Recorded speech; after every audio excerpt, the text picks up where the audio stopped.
যুক্তরাজ্য সহ ইউরোপের বিভিন্ন দেশে নতুন করে করোনা সংক্রমণ শুরু হওয়ায় নিজ দেশের নাগরিকদের সুরক্ষায় নতুন পদক্ষেপ নিল সৌদি আরব। রোববার হঠাৎ করে সব ধরনের আন্তর্জাতিক ফ্লাইট বন্ধের ঘোষণা দেয় দেশটির সিভিল এভিয়েশন বিভাগ।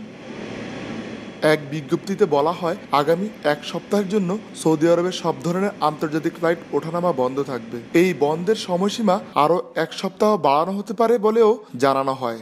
আকাশপথের পাশাপাশি সড়ক ও সমুদ্র পথেও সৌদি প্রবেশে নিষেধাজ্ঞা জারি করা হয়। দেশের সরকার হঠাৎ একটা সিদ্ধান্ত নিল, এক সপ্তাহের জন্য ফ্লাইট বন্ধ করে দিচ্ছে।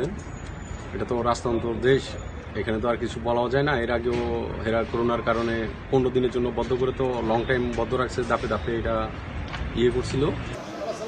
তবে বর্তমানে সৌদিতে অবস্থানরত অন্য দেশের বিমান সংস্থার কোনো ফ্লাইট থাকলে তা সৌদি ত্যাগ করতে পারবে।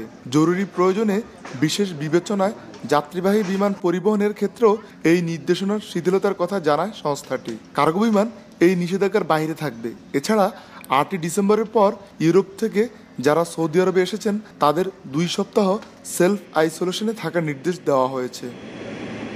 আরিফুর রহমান, সময় সংবাদ, সৌদি আরব।